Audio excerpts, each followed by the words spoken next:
देव की car palace के main gate से अंदर आती है और फिर देव और अक्षय कार से नीचे उतरते हैं। देव को देखकर साफ समझ आ रहा था कि संस्कार के पैलेस ना आने से वो काफी उदास था। दोनों बिना कुछ कहे चुपचाप पैलेस के अंदर जाने लगते हैं। अंदर सब लोग हॉल में बैठे उन्हीं का इंतजार कर रहे थे। जैसे ही अंजलि देव को अंदर आते हुए देखती है, वो अपनी जगह पर उठकर खड़ी हो जाती है। क्या हुआ देव, तुम इतने उदास क्यों लग रहे हो? संस्कार ठीक तो है ना? हाँ अंजलि, संस्कार ठीक है। उसे होश आ गया है और हॉस्पिटल से डिस्चार्ज भी मिल चुका है। ये तो बहुत अच्छी बात है देव। संस्कार को यहाँ पहुँचने में और कितना टाइम लगेगा? संस्कार यहाँ नहीं आएगा अंजलि। आर्यन उसे अपने साथ आश्रम ले गया। देव की बात सुनकर अंजलि उसकी उदासी का कारण समझ जाती है। लेकिन देव, तुमने तो कहा था तुम डिस्चार्ज मिलने के बाद उसे यहाँ पैलेस लाने वाले हो।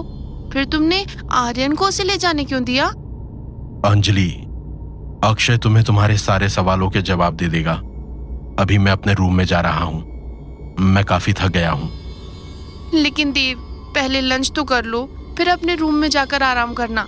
तुमने आज ब्रेकफास्ट भी नहीं किया है। मुझे भूख नहीं है अंजलि, तुम लोग लंच करो। इससे पहले कि अंजलि कुछ और कहती, देव पीछे पलटता है और सीढ़ियों से ऊपर चढ़कर अपने रूम में चला जाता है। नीचे सब लोग अक्षय के साथ हॉल में बैठ जाते हैं और अक्षय सबको हॉस्पिटल की बातें बताने लगता है। उधर पुलिस स्टेशन में डीएसपी मौर्य अपने ऑफिस में बैठा हुआ था। May I come in, sir? Come in, Inspector. Have a seat. Inspector Dogra office के अंदर आता है और डीएसपी मौर्य के टेबल के सामने एक चेयर पर बैठ जाता है। सर, अंकुल ने बताया आप मुझे बुला रहे थे। हाँ इंस्पेक्टर, मैंने तुम्हें उस औरत के बारे में पूछने के लिए बुलाया है जिसकी लाश जंगल में मिली थी। सर, उसकी ऑटोप्सी रिपोर्ट आ गई है। उसकी मौत वैसे ही हुई है जैसे हमने सोचा था। किसी ने गला दबाकर उसका मर्डर किया है। लेकिन वो औरत है कौन? क्या तुम अब तक उसकी आइडेंटिटी का पता नहीं लगा पाए? अब तक तो हमें उसके बारे में कुछ भी पता नहीं है, लेकिन हम पूरी कोशिश कर रहे हैं सर। हम जल्दी ही उसका पता लगा लेंगे। अगर तुम अपनी पूरी कोशिश कर रहे होते तो अब तक उसकी डिटेल्स मेरी टेबल पर होती। Inspector, do it fast. उसकी मौत की खबर ज्यादा दिन तक दबी नहीं रहेगी। अगर हमसे पहले मीडिया तक ये बात पहुंच गई तो हम काफी मुश्किल में पड़ सकते हैं। ठीक है सर, मैं अभी उसकी फोटो को सब तरफ सर्कुलेट कर देता हूं। ठीक है, अब तुम जा सकते हो। Yes sir. इंस्पेक्टर डोगरा उस कुर्सी से उठकर डीएसपी मौर्य के ऑफिस के बाहर चला जाता है। उसके जाने के बाद डीएसपी मौर्य पॉकेट से अपना फोन निकालकर किसी का नंबर डायल करने लगता है। देव अकेला अपने कमरे में बैठा कुछ सोच रहा था। तभी कोई बाहर से उसका दरवाजा खटखटाता है। देव उठकर दरवाजा खोलता है। दरवाजा खोलकर वो देखता है कि अंजलि अपने हाथ में एक प्लेट लिए हुए उसके कमरे के बाहर खड़ी थी। अंजलि, मैंने तुमसे कहा ना मुझे अभी आराम करना है, फिर तुम यहाँ क्यों आई? देव, मुझे पता है तुम अभी आराम नहीं कर रहे थे। मुझे जल्दी अंदर आने दो, नहीं तो ये प्लेट मेरे हाथ से गिर जाएगी। देव अंजलि के सामने से हट जाता है और अंजलि कमरे के अंदर आकर उस प्लेट को टेबल के ऊपर रख देती है। देव, अक्षय ने मुझे सारी बात बता दी। मैं जानती हूँ हॉस्पिटल में जो हुआ उसके कारण तुम काफी सैड हो, लेकिन उस बात का इतना स्ट्रेस लेना तुम्हारे लिए बिल्कुल ठीक नहीं है। मैं तुम्हारे लिए खाना लाई हूँ, पहले थोड़ा सा खाना खा लो, उसके बाद आराम करना। शांत दिमाग से सोचोगे तो तुम्हें जरूर कोई रास्ता मिल जाएगा। तुम ठीक कह रही हो अंजलि। भले ही संस्कार यहाँ नहीं आया, लेकिन कम से कम उसे होश तो आ गया है। मैं उससे बात करने का कोई ना कोई तरीका जरूर निकाल लूंगा। अंजलि टेबल के ऊपर से वो प्लेट उठाकर देव को दे देती है और देव खाना खाने लगता है। देखते ही देखते देव सारा खाना खा लेता है और प्लेट को पकड़कर बाहर जाने लगता है। रुको देव, ये प्लेट तुम मुझे दे दो, मैं नीचे ही जा रही हूँ। मैं इसे किचन में रख दूंगी, तुम अब थोड़ी देर आराम करो। अंजलि देव से प्लेट लेकर कमरे से बाहर चली जाती है। अंजलि के जाते ही देव कमरे का दरवाजा अंदर से बंद करता है और अपना कबर्ड खोल लेता है। उस कबर्ड के अंदर रानी दुर्गावती की डायरी रखी हुई थी। देव डायरी को कबर्ड के बाहर निकालता है और अपने बेड पर बैठकर उसे पढ़ने लगता है। राजा रुद्र प्रताप और दुर्गावती के साथ महल के सारे लोग हवन में बैठे हुए थे। मंदिर का पुजारी हवन कुंड के सामने बैठा मंत्र पढ़ रहा था और बाकी सब लोग हवन के आग में आहुति डाल रहे थे। लगभग 1 घंटे तक चलने के बाद हवन पूर्ण हो जाता है। हवन पूरा होने के बाद संध्या भागते हुए राजा रुद्र प्रताप के पास आती है। बाबा, अब तो पूजा भी हो गई, अब तो मुझे मेरा तोहफा दे दो। मैं सुबह से उसका इंतजार कर रही हूँ। चलो, अगर तू इतना कह ही रही है तो मैं तुझे तेरा तोहफा दे ही देता हूँ। तू मेरे साथ आ। राजा रुद्र प्रताप संध्या का हाथ पकड़े हुए मंदिर से अपने महल की तरफ जाने लगता है। रानी दुर्गावती और मंदाकिनी भी उनके पीछे पीछे महल की तरफ बढ़ रहे थे। थोड़ी ही देर में वो सब महल पहुंच जाते हैं और राजा रुद्र प्रताप संध्या को अपने कमरे में ले जाता है। दुर्गावती और मंदाकिनी भी कमरे के अंदर आकर खड़े हो जाते हैं। संध्या, अपनी आंखें बंद करो। संध्या अपने तोहफे को देखने के लिए बहुत खुश थी। राजा रुद्र प्रताप की बात सुनकर वो हंसते हंसते अपनी आंखें बंद कर लेती है। उसकी आंखें बंद करते ही राजा रुद्र प्रताप अपनी अलमारी खोलते हैं और उसमें से एक सुंदर सा डिब्बा निकालकर संध्या के हाथों में रख देते हैं। संध्या, अब तुम अपनी आंखें खोल के अपना तोहफा देख सकती हो। संध्या फौरन अपनी आंखें खोलती है और खुशी के मारे जल्दी जल्दी वो डिब्बा खोलकर देखती है। जैसे ही संध्या वो डिब्बा खोलकर उसके अंदर देखती है, उसके चेहरे की सारी खुशी और उतावलापन उलझन और हैरानी में बदल जाता है। उस डब्बे के अंदर एक बेहद सुंदर चमकता हुआ हार रखा था। क्या हुआ संध्या? तेरे चेहरे का रंग क्यों उड़ गया? क्या तुझे मेरा ये तोहफा पसंद नहीं आया? मैंने इसे खास तेरे लिए कर्नाटका के राजा से मंगाया है। ऐसा हार रत्नागिरी में तो क्या पूरे हिंदुस्तान में किसी और के पास नहीं होगा। ये बहुत सुंदर है बाबा, लेकिन मैं इसका क्या करूंगी? मैं ऐसे हार नहीं पहनती। ऐसे हार तो शादीशुदा औरतें पहनती हैं। आप इसे माँ को दे दो। नहीं संध्या, इसे तू ही पहनेगी। मैंने हमारे पड़ोसी राज्य के राजकुमार राजवीर सिंह के साथ तेरा विवाह करने का फैसला लिया है। राजा रुद्र प्रताप की बात सुनकर संध्या का जैसे खून ही सूख जाता है। राजा रुद्र प्रताप की बात पर उसके मुंह से एक शब्द भी नहीं निकलता, बस आंखों से आंसू निकलने लगते हैं। वो राजा रुद्र प्रताप से बिना कुछ कहे पीछे पलटती है और रोते हुए भागकर वहां से चली जाती है। रुद्र प्रताप सिंह को संध्या का ऐसा बर्ताव बिल्कुल समझ नहीं आता। वो बस हैरानी से उसे जाते हुए देखता रहता है। ये क्या था मंदाकिनी? क्या हमने संध्या से कुछ गलत कह दिया? नहीं महाराज, इसमें आपकी कोई गलती नहीं है। अपनी शादी की बात सुनकर हर लड़की ऐसे ही बर्ताव करती है। हम सब जानते हैं कि संध्या हमसे कितना प्यार करती है। रत्नागिरी से दूर जाने की बात सोचकर ही वो डर गई होगी। आप चिंता मत कीजिए, मैं अभी जाकर उसे समझाती हूँ। मंदाकिनी वहां से निकलकर संध्या के कमरे की तरफ चली जाती है। वहां जाकर वो देखती है कि संध्या अब भी अपने कमरे में बैठी रो रही थी। मंदाकिनी उसके पास जाकर बैठ जाती है और उसे समझाने लगती है। संध्या, तू ऐसे रोती क्यों है? अब तू भी बड़ी हो गई है। मैं जानती हूँ तू हम सबसे कितना प्यार करती है, लेकिन समय आने पर हर लड़की को अपना घर छोड़कर जाना ही पड़ता है। और वैसे भी वो राजकुमार पड़ोसी राज्य का ही है, तो जब चाहे हमसे मिलने रत्नागिरी आ सकती है। मौसी, तुम जैसा समझ रही हो बात वैसी नहीं है। अगर ऐसी बात नहीं है तो तू ऐसे रो क्यों रही है? मौसी, मैं शेखर से बहुत प्यार करती हूँ।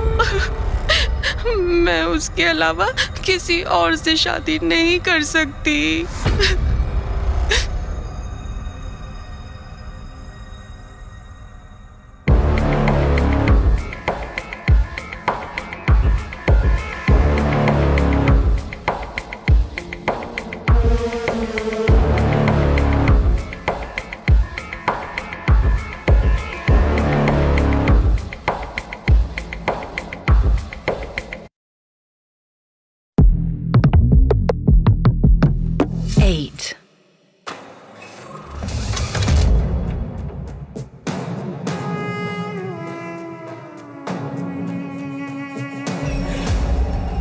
संध्या की बात सुनकर मंदाकिनी जैसे अपने होश खो देती है।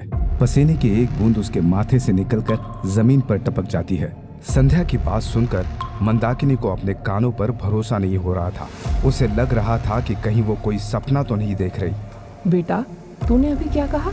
शायद मैंने कुछ गलत सुन लिया। मौसी, तुमने बिल्कुल सही सुना। मैं शेखर से प्यार करती हूँ। अगर मेरी शादी हुई तो सिर्फ शेखर से होगी। मैं उसके अलावा किसी और से शादी नहीं कर सकती, चाहे वो कहीं का भी राजकुमार क्यों ना हो।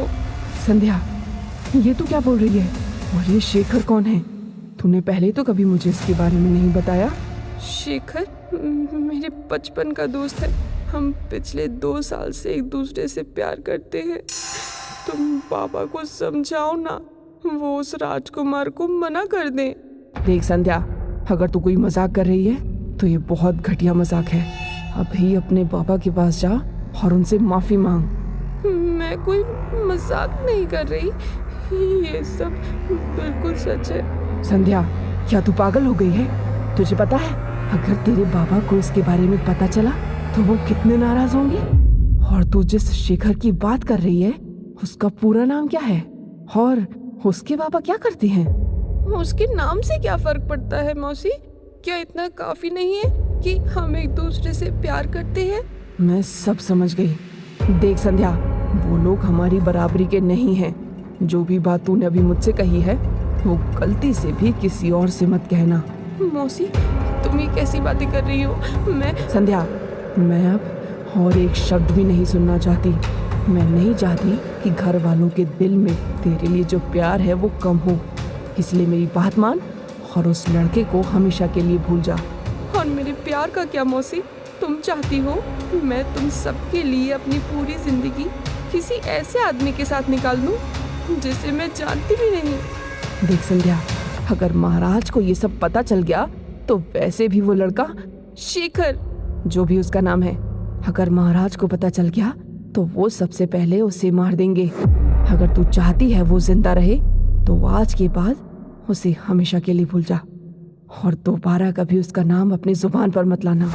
मंदाकिनी की ये बात सुनकर संध्या सच में सोचने पर मजबूर हो जाती है, क्योंकि उसे भी नहीं पता था ये जानने के बाद राजा रुद्र प्रताप क्या कदम उठाएंगे। संध्या रोना बंद कर देती है और मंदाकिनी की तरफ देखने लगती है।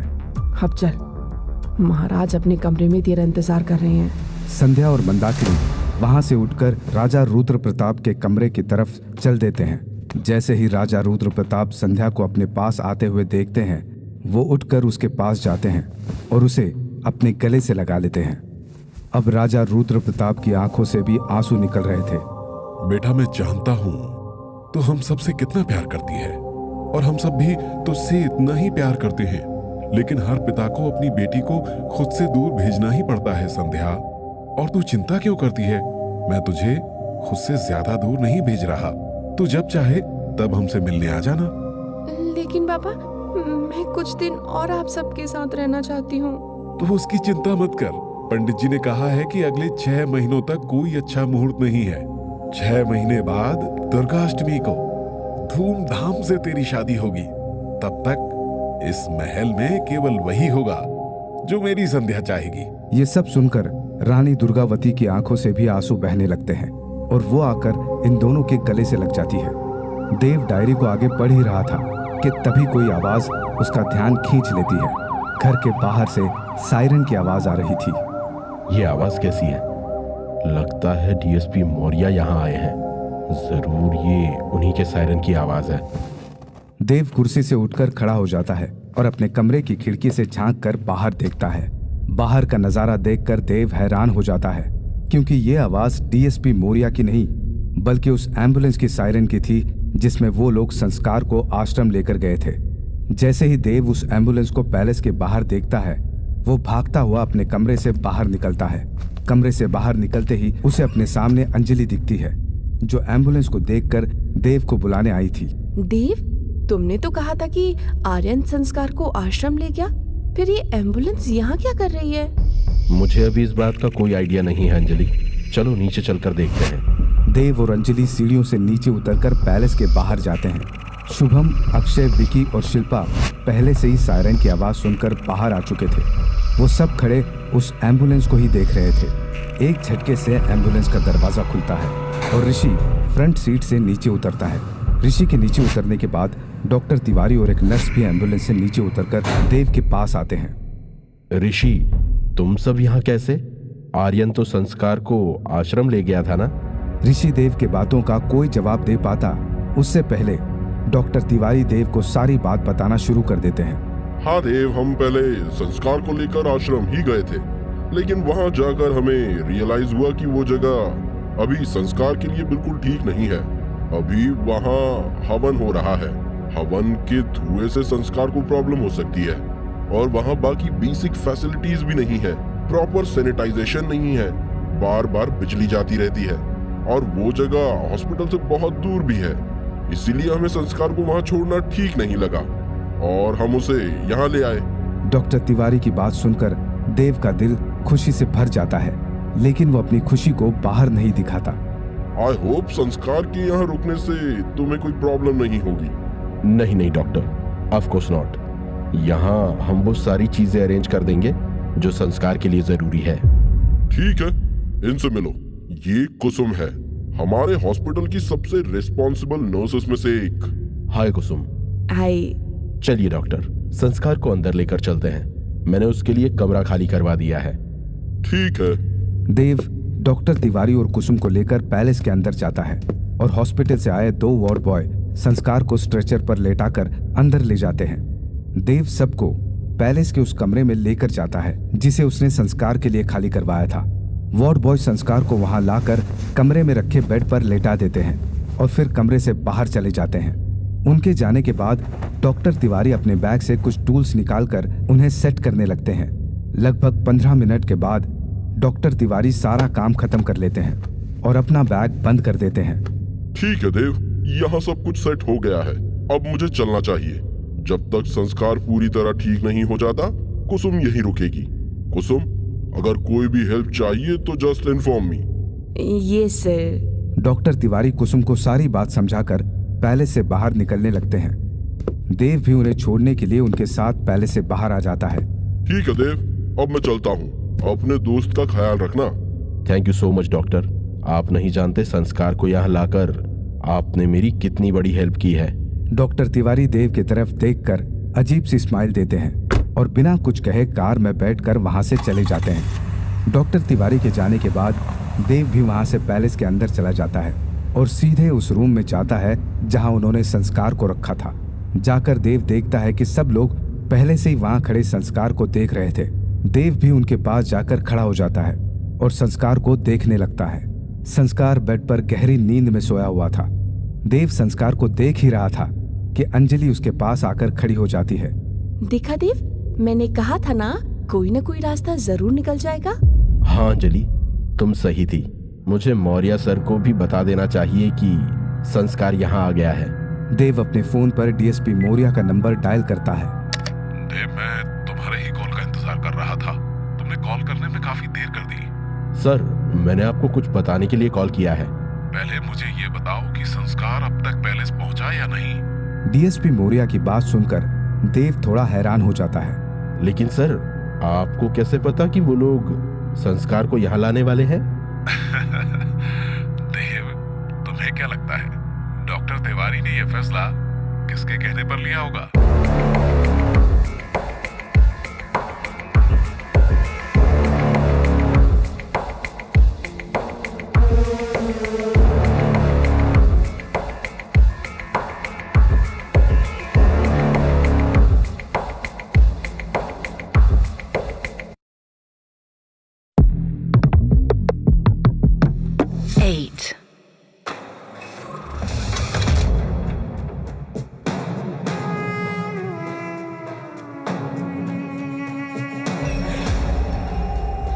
जैसे ही देव डीएसपी मौर्य की बात सुनता है, उसे सब कुछ पूरी तरह से समझ आ जाता है।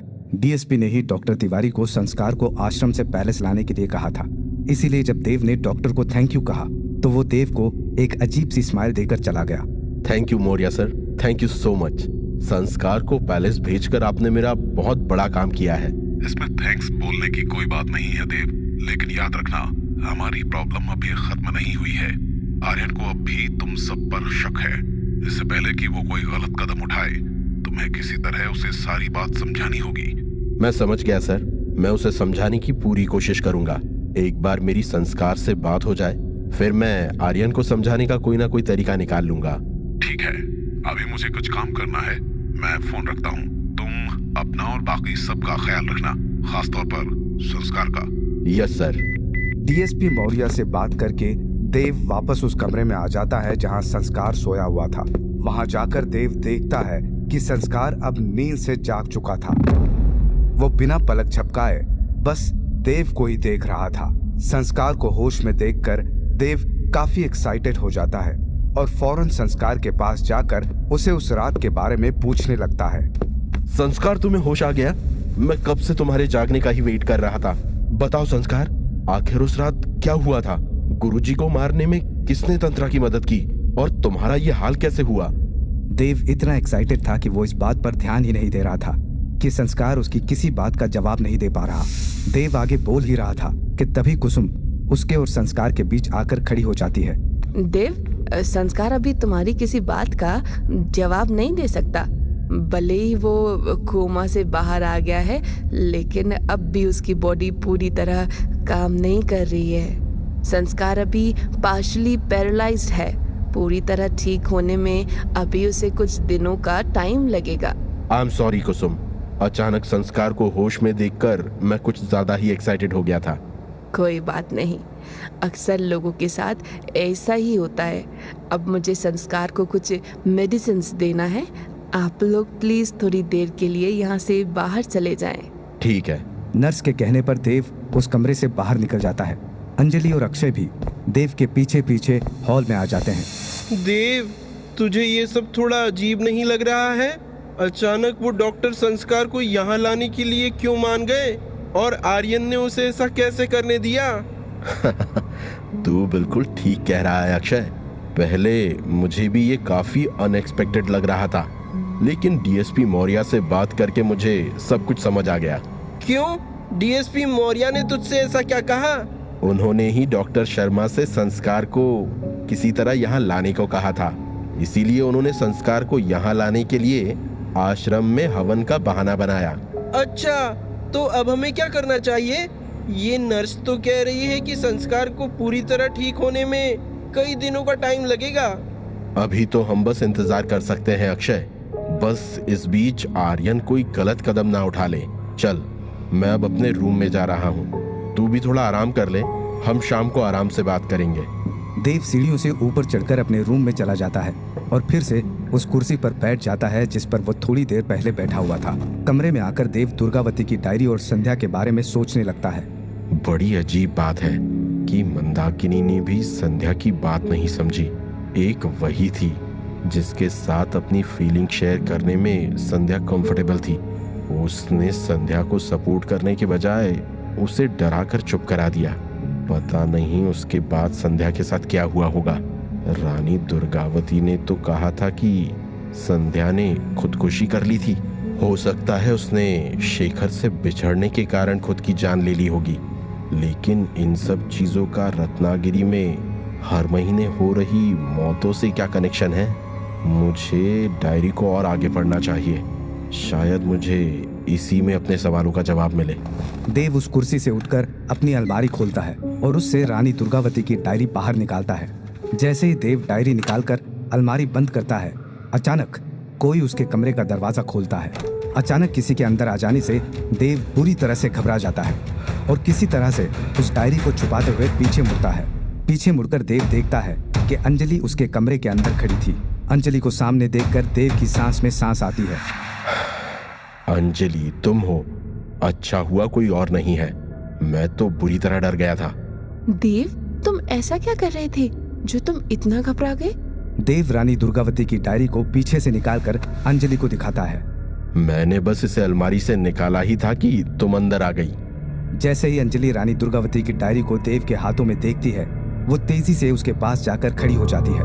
देव, क्या ये वही डायरी है जिसके बारे में तुम मुझे बता रहे थे? मैं संस्कार की बात में इतना खो गई थी कि तुमसे इसके बारे में पूछना ही भूल गई थी। हाँ अंजलि, ये देवराज की माँ रानी दुर्गावती की डायरी है। देव और अंजलि बेड पर बैठ जाते हैं। फिर देव उसे वो सब कुछ बताने लगता है जो उसने अब तक डायरी में पढ़ा था।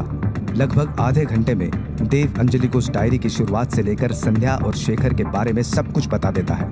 देव की बात सुनकर अंजलि पूरी तरह से हैरान रह जाती है। उसे विश्वास नहीं हो रहा था कि उनके साथ भी जो कुछ हो रहा था उसके पीछे की कहानी इतनी पुरानी है। तो उसके बाद क्या हुआ देव? क्या राजा रुद्र प्रताप ने संध्या की शादी सच में राजकुमार राजवीर से करा दी? ये तो मुझे भी नहीं पता। मैं इस डायरी को इतना ही पढ़ पाया था। फिर एम्बुलेंस की आवाज सुनकर मैं नीचे चला गया। फिर इसे आगे पढ़ो देव, मैं भी जानना चाहती हूँ कि संध्या के साथ आगे क्या हुआ। देव उठकर अपने कमरे का दरवाजा बंद कर देता है और फिर डायरी को पढ़कर अंजलि को सुनाने लगता है। संध्या के जन्मदिन को अब 1 महीना बीत चुका था। मंदाकिनी के बाद संध्या ने किसी और को शेखर के बारे में नहीं बताया। मंदाकिनी की बात से संध्या इतनी डर गई थी कि शेखर से मिलना तो दूर, 1 महीने से शेखर का नाम भी उसकी जुबान पर नहीं आया था। लेकिन जब से राजा रुद्र प्रताप ने संध्या से उसकी शादी की बात की थी, संध्या का बर्ताव पहले से काफी बदल गया था। संध्या अब एकदम शांत और चुपचाप रहने लगी थी। ना वो पहले की तरह शरारत करती और ना ही किसी से हंसी मजाक। ज्यादातर वो अपने कमरे में ही बैठी रहती थी। बस खाना खाने के लिए कमरे से बाहर निकलती और महल से बाहर जाना तो उसने बंद ही कर दिया था। राजा रुद्र प्रताप संध्या को ऐसे देखकर काफी परेशान थे। राजसभा से लौटकर वो अपने कमरे में बैठे रानी दुर्गावती से इसी बारे में बात कर रहे थे। दुर्गा, जब से मैंने संध्या के विवाह की बात की है, तब से एक भी बार मैंने उसे हंसते हुए नहीं देखा है। क्या उसे मेरे फैसले से कोई परेशानी है? आप तो उसकी माँ हैं, उसने आपको तो कुछ बताया होगा। आप बिल्कुल सही कह रहे हैं महाराज। आजकल वो काफी उदास रहती है। मैंने उससे कई बार पूछने की कोशिश की, लेकिन उसने मुझे कुछ भी नहीं बताया। मुझे लगता है वो अब भी अपनी शादी की बात को अपना नहीं पाई है। अगर ऐसा है तो मैं अभी राजकुमार राजवीर को संदेशा भिजवा देता हूँ। मैं संध्या को अब और ऐसे दुखी नहीं देख सकता। नहीं महाराज, आपको ऐसे जल्दबाजी में कोई फैसला नहीं लेना चाहिए। पहले आपको संध्या से बात कर लेनी चाहिए। वो मुझे तो कुछ नहीं बता रही है, लेकिन मुझे पूरा विश्वास है संध्या आपसे कुछ नहीं छिपाएगी। कोई बात नहीं मंदाकिनी, मुझे पता है जरूर कोई जरूरी बात होगी, वरना तुम कभी ऐसा नहीं करती। बताओ क्या बात है? राजा रुद्र प्रताप और दुर्गावती बात कर ही रहे थे कि मंदाकिनी भागते हुए उनके कमरे के अंदर आ जाती है। महाराज माफ करना, मैं ऐसे बिना पूछे अंदर आ गई। कोई बात नहीं, मुझे पता है जरूर कोई जरूरी बात होगी, वरना तुम कभी ऐसा नहीं करती। बताओ क्या बात है? महाराज, संध्या अपने कमरे के बाहर बेहोश पड़ी हुई है।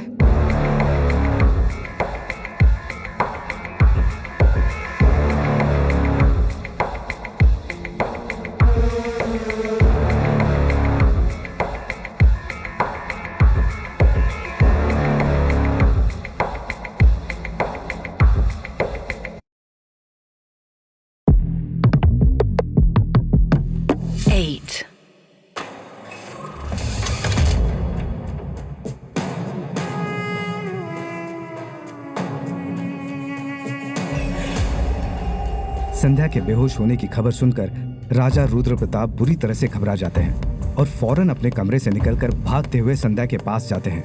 वहां जाकर राजा रुद्र प्रताप देखते हैं कि पहले से ही संध्या के कमरे के बाहर कई नौकर खड़े हुए थे, लेकिन डर के मारे कोई संध्या को हाथ नहीं लगा रहा था। ये देखकर राजा रुद्र प्रताप को काफी गुस्सा आ जाता है। तुम सब लोग आखिर कर क्या रही हो? फौरन संध्या को उसके कमरे में लेकर चलो। रुद्र प्रताप की बात सुनकर 2-3 नौकर संध्या को उठा लेते हैं और कमरे के अंदर ले जाकर बिस्तर पर लेटा देते हैं। राजा रुद्र प्रताप भी संध्या के पास आकर बैठ जाते हैं और अपने हाथ से संध्या को हिलाकर उठाने की कोशिश करने लगते हैं। उठो संध्या, उठो बेटी। राजा रुद्र प्रताप संध्या को उठाने की कोशिश कर ही रहे थे कि रानी दुर्गावती और मंदाकिनी भी कमरे के अंदर आ जाते हैं। ये कैसे हुआ महाराज? संध्या अचानक ऐसे बेहोश क्यों हो गई? हमें भी कुछ समझ नहीं आ रहा है महारानी। संध्या उठ भी नहीं रही है, पता नहीं क्यों मुझे कुछ ठीक नहीं लग रहा है।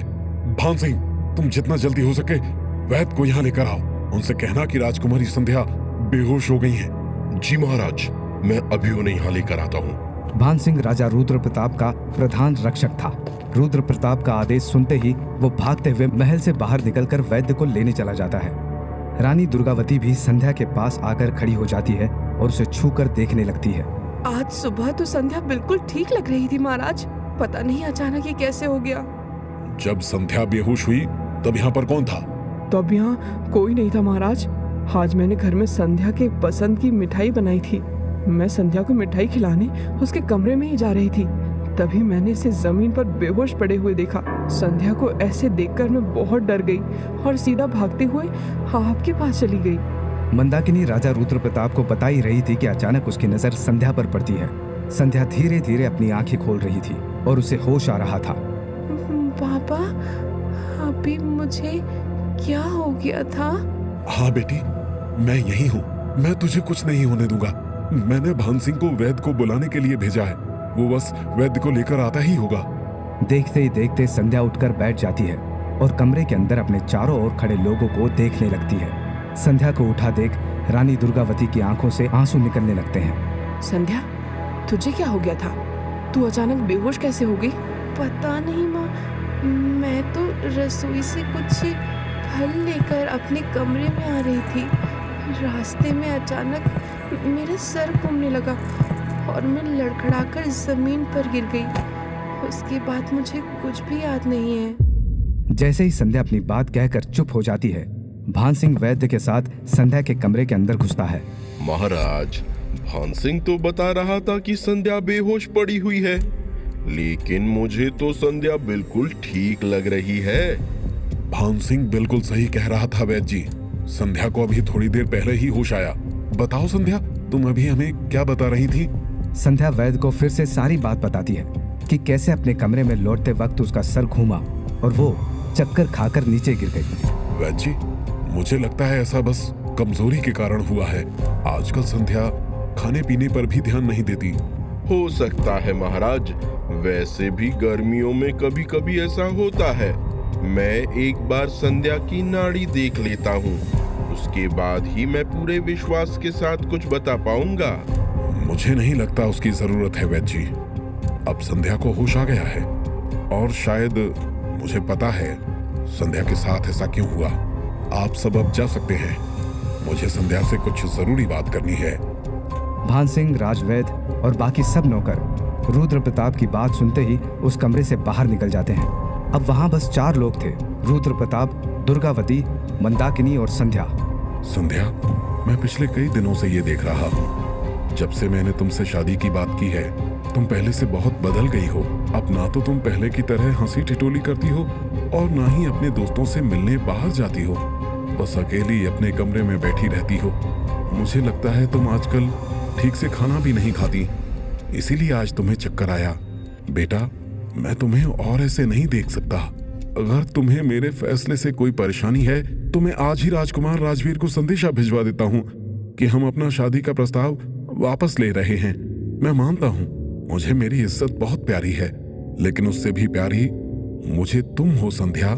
मैं राजकुमार राजवीर से माफी मांग लूंगा, लेकिन मुझे मेरी पुरानी संध्या वापस चाहिए। राजा रुद्र प्रताप की बात सुनकर संध्या अंदर ही अंदर बहुत खुश हो जाती है।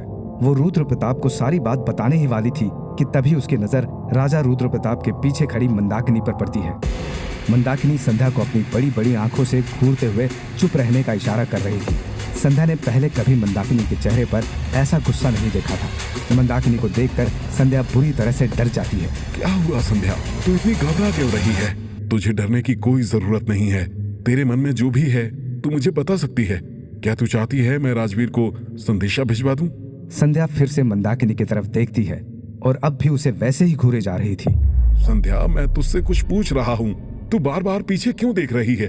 बता, तू क्या चाहती है?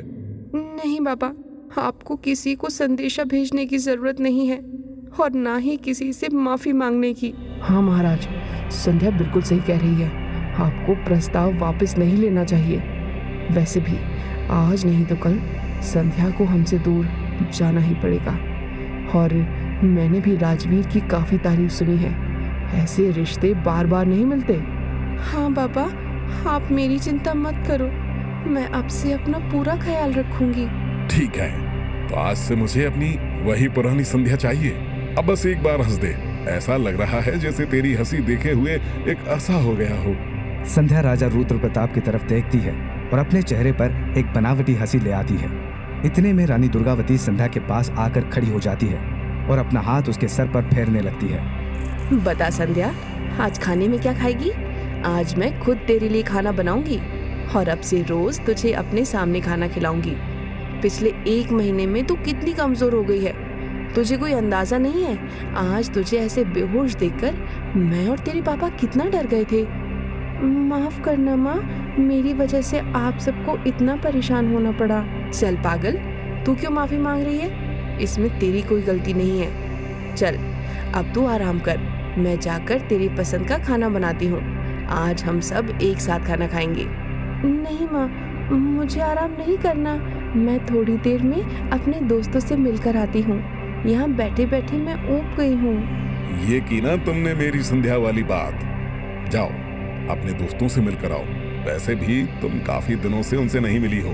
मैं भान सिंह को तुम्हारे साथ भेज देता हूँ, वो तुम्हारा ख्याल रखेगा। उसकी जरूरत नहीं है बाबा, मैं जल्दी ही वापस आ जाऊंगी। ठीक है, लेकिन अपना ख्याल रखना और जल्दी घर लौट आना। रानी दुर्गावती और रुद्र प्रताप कमरे से निकलकर बाहर चले जाते हैं। अब वहां बस संध्या और मंदाकिनी थे। अब मंदाकिनी के चेहरे पर गुस्सा नहीं, बस प्यार दिख रहा था, जैसे पहले दिखता था। तूने बहुत अच्छा किया संध्या, जो अपने बाबा को सच नहीं बताया। वो कभी सच्चाई सहन नहीं कर पाते। तुझसे जो भी गलती हुई है तू उसे भूल जा और एक नए सिरे से शुरुआत कर। तेरी मौसी हमेशा तेरे साथ है। ठीक है मौसी। चल अब जा और जल्दी वापस आ जाना। संध्या अपना कमरा बंद कर देती है और महल से निकलकर एक सुनसान रास्ते पर आगे बढ़ने लगती है। थोड़ा आगे बढ़ने के बाद संध्या एक तालाब के पास पहुंच जाती है। वहां एक लड़का तालाब के पास खड़ा तालाब को निहार रहा था। ऐसा लग रहा था जैसे वो किसी का इंतजार कर रहा हो। किसी के पैरों की आवाज सुनकर वो पीछे मुड़ता है। जैसे वो संध्या को वहां आते हुए देखता है, उसके चेहरे पर एक बड़ी सी मुस्कान आ जाती है। संध्या भी उसे देखकर दौड़ते हुए उसके पास आती है और उसके गले से लग जाती है। उसके गले लगकर संध्या की आंखें भी नम हो जाती हैं। शेखर, क्या तुम अब भी रोज यहाँ मेरा इंतजार करते हो?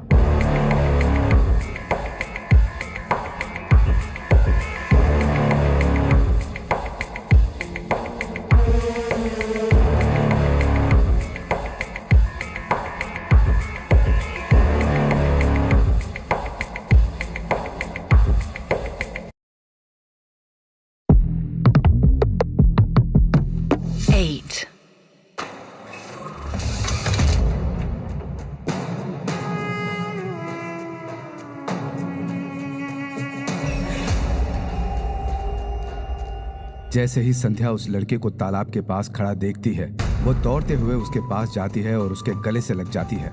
शेखर, क्या तुम अब भी रोज यहाँ मेरा इंतजार करते हो?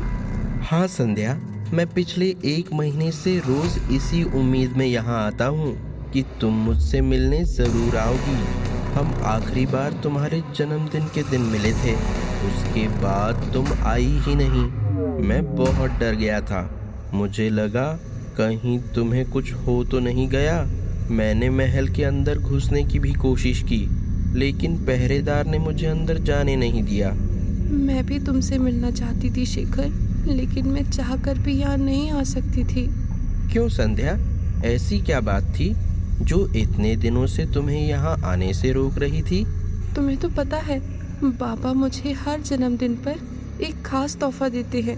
हाँ, तुमने मुझे बताया तो था, लेकिन इस बार तुम्हारे बाबा ऐसा क्या ले आए कि तुम मुझसे मिलना ही भूल गई? शेखर, बाबा पड़ोसी राज्य के राजकुमार राजवीर सिंह के साथ मेरी शादी करना चाहते हैं। उन्होंने उसके पिताजी से भी बात कर ली है। संध्या की बात सुनकर शेखर के चेहरे का रंग उड़ जाता है। वो बिना कुछ कहे बस अपनी बड़ी बड़ी हैरान आंखों से संध्या को देखता रह जाता है। शेखर, तुम ठीक हो ना? अचानक ऐसे चुप क्यों हो गए? तो क्या इसीलिए तुमने मुझसे मिलना बंद कर दिया संध्या? नहीं शेखर, तुम ऐसा सोच भी कैसे सकते हो कि मैं तुम्हें धोखा दूंगी? तो फिर क्या बात है? क्या तुमने अपने बाबा को हमारे बारे में बता दिया? नहीं, मैं पापा को हमारे बारे में नहीं बता सकती। वो हमारे इस रिश्ते को कभी नहीं अपनाएंगे। इसका मतलब तुम उनके डर से उस राजकुमार से शादी कर लोगी? ऐसा कुछ भी नहीं है शेखर। मैं खुद पापा को हमारे बारे में बताना चाहती थी, लेकिन मैंने उनसे पहले मंदाकिनी मौसी को बताना ठीक समझा। वो मुझे समझती है, मुझे लगा वो जरूर इसमें मेरा साथ देंगी। लेकिन जब मैंने उन्हें हम दोनों के बारे में बताया तो उनका बर्ताव देखकर मैं बहुत डर गई। जब वो सारी बात जानकर इतनी नाराज हो सकती हैं, तो पापा कितना नाराज होंगे ये मैं सोच भी नहीं सकती। ऊपर से मंदाकिनी मौसी ने मुझसे कहा कि अगर पापा को तुम्हारे बारे में पता चल गया तो वो तुम्हारी जान भी ले सकते हैं। इसीलिए मुझे चुप रहना पड़ा शेखर। मैं नहीं चाहती कि मेरी वजह से तुम्हें कुछ हो जाए।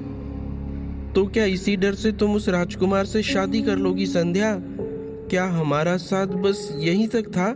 नहीं शेखर, ऐसी कोई बात नहीं है। मैं तुम्हारे अलावा किसी और के बारे में सोच भी नहीं सकती। मैंने तो पहले ही सोच लिया है, दुर्गाष्टमी की रात को उस राजकुमार की बारात आने से पहले मैं जहर पीकर अपनी जान दे। संध्या अपनी बात पूरी कर पाती इससे पहले ही शेखर अपना हाथ उसके होठों पर रखकर उसे चुप करा देता है। संध्या, तुम ये कैसी बातें कर रही हो? खुदकुशी कायरों का काम है और मैं तुम्हें अच्छी तरह जानता हूँ। तुम कायर नहीं हो, इसीलिए ऐसा ख्याल भी अपने मन से निकाल दो। तो तुम क्या चाहते हो? मैं तुम्हें छोड़कर ऐसे आदमी के साथ घर बसा लूं जिसे मैं जानती तक नहीं हूँ? नहीं, मेरा वो मतलब नहीं है। मैं कह रहा हूँ कि अभी दुर्गाष्टमी में काफी समय बचा है। तब तक तुम अपना ध्यान रखो और बिल्कुल ऐसे रहो कि किसी को भी तुम पर शक ना हो। दुर्गाष्टमी तक मैं कुछ पैसे जोड़ लूंगा और फिर बारात आने से पहले हम यहाँ से भागकर कहीं दूर चले जाएंगे। अगर ऐसी बात है तो हम कल ही यहाँ से भाग चलते हैं। तुम्हें पैसे इकट्ठा करने की कोई ज़रूरत नहीं है। तुम्हें जितने भी पैसे चाहिए मैं कल महल से लेकर आ जाऊंगी। बात सिर्फ पैसों की नहीं है संध्या। अभी सारे पहरेदारों से बचकर भागना बहुत मुश्किल होगा और अगर हम यहाँ से भाग भी गए तो वो हमें ढूंढ लेंगे। दुर्गाष्टमी की रात जब सब लोग शादी की तैयारियों में व्यस्त होंगे तब हम आसानी से यहाँ से निकल सकते हैं और शादी के दिन तुम्हारे बाबा किसी को बता भी नहीं पाएंगे कि तुम यहाँ नहीं हो। जब तक लोग हमें ढूंढना शुरू करेंगे तब तक हम यहाँ से कहीं दूर निकल चुके होंगे। ठीक है, अगर तुम्हें ऐसा ठीक लगता है तो हम ऐसा ही करेंगे, लेकिन तब तक हमें बहुत संभल कर मिलना होगा। मैं पहले ही मंदाकिनी मौसी को सब कुछ बता चुकी हूँ। अगर उन्हें शक हो गया तो सब कुछ गड़बड़ हो जाएगा। ठीक है, हम इस बात का ध्यान रखेंगे। अब मुझे वापस चलना चाहिए शेखर। हम यहाँ काफी समय से खड़े हैं। अगर किसी ने देख लिया तो परेशानी हो सकती है। संध्या वापस महल जाने के लिए पीछे मुड़ती है और वापस जाने लगती है। वो कुछ ही कदम बढ़ी थी कि शेखर उसे फिर से आवाज देता है। संध्या। हाँ? जब मैं यहाँ आ रहा था तो मैंने कुछ नौकरों को महल से बाहर निकलते हुए देखा। वो लोग कह रहे थे कि तुम बेहोश होकर गिर गई थी। क्या ये बात सच है? हाँ शेखर, पता नहीं कैसे मुझे अचानक चक्कर आ गया था। मुझे देखने राज वैद्य भी आए थे। वैद्य और बाबा कह रहे थे कि मुझे कमजोरी के कारण चक्कर आ गया होगा, लेकिन मुझे ऐसा नहीं लगता। वो एक अजीब सा एहसास था जैसा मैंने पहले कभी महसूस नहीं किया। संध्या और शेखर बात ही कर रहे थे कि तभी उन्हें कोई आवाज सुनाई देती है। कोई आदमी सूखे पत्तों पर चलते हुए उनकी तरफ बढ़ रहा था। लगता है कोई यहाँ आ रहा है। तुम जल्दी से इन झाड़ियों के पीछे छुप जाओ।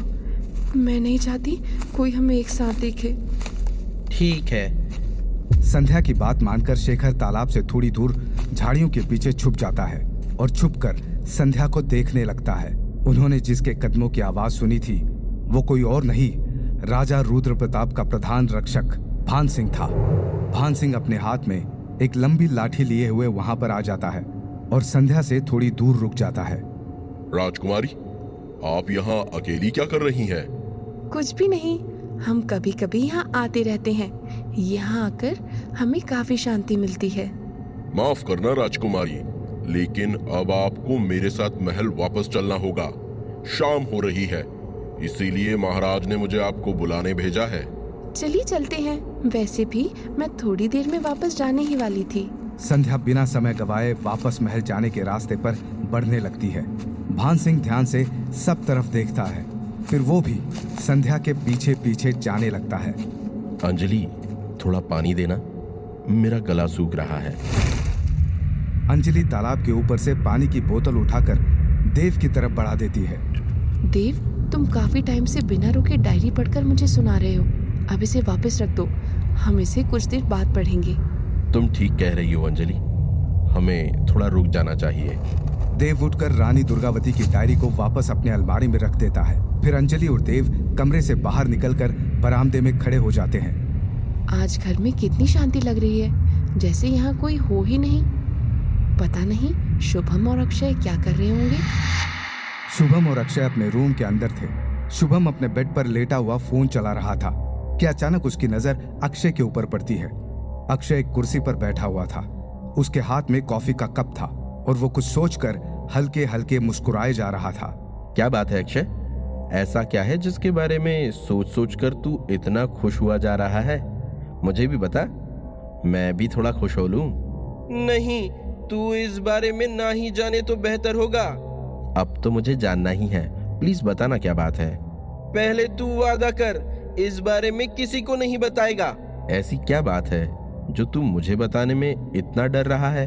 तू ज्यादा सवाल मत कर यार, तू बस वादा कर, किसी को नहीं बताएगा। हाँ यार, किया वादा। अब तो बता क्या बात है। आज जो नर्स यहाँ आई है ना, कुसुम, उसे देखकर ऐसा लग रहा है जैसे मैं पागल हो गया हूँ। जब से उसे देखा है, उसका चेहरा आंखों से हट ही नहीं रहा। क्या भाई, इतनी सब प्रॉब्लम्स के बीच भी तुझे रोमांस सूझ रहा है? देख शुभम, मैं तुझे बस वही बता रहा हूँ जो मुझे फील हो रहा है। तू देखना, जरूर कुसुम के मन में भी मेरे लिए ऐसी ही फीलिंग्स होंगी। अक्षय शुभम से बात कर ही रहा था कि तभी कुसुम उसके रूम का दरवाजा नॉक करती है। आप दोनों में से अक्षय कौन है?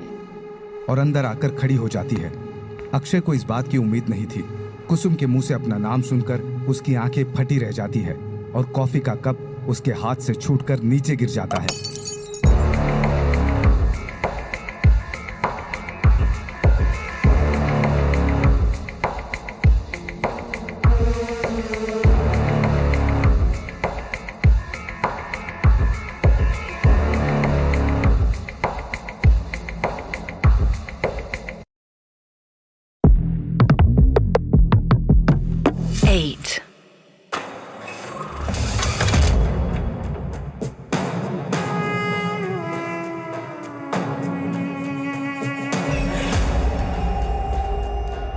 जैसे ही कुसुम कमरे में आकर अक्षय के बारे में पूछती है, अक्षय बुरी तरह से घबरा जाता है।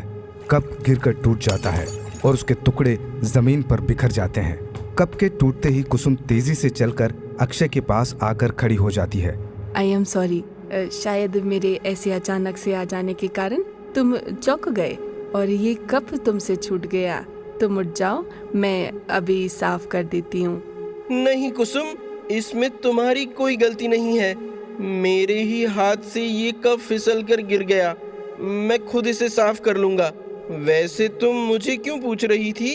तो क्या तुम्हारा ही नाम अक्षय है? हाँ। एक्चुअली मैं हॉस्पिटल से सीरीन का बॉक्स लाना भूल गई हूँ। देव ने कहा कि तुम्हारे साथ हॉस्पिटल जाकर ले आऊं, लेकिन अगर तुम बिजी हो तो मैं किसी और से भी मंगा सकती हूँ। नहीं नहीं, अक्षय बिल्कुल फ्री है, तुम इसे ही लेकर जाओ। वैसे भी यहाँ बैठे बैठे ये मेरा दिमाग खा रहा है। हाँ कुसुम, मैं भी अभी कोई काम नहीं कर रहा। हम अभी हॉस्पिटल चल सकते हैं। ठीक है, तुम कार निकालो, मैं एक बार और चेक कर लेती हूँ कहीं और कोई सामान तो नहीं लाना है। मैं नहीं चाहती मेरे कारण तुम्हें बार बार परेशान होना पड़े। नहीं कुसुम, तुम अक्षय को कभी भी परेशान कर सकती हो। हॉस्पिटल जाना तो इसकी हॉबी है। किया? बस कर शुभम, इतना मजाक अच्छा नहीं है।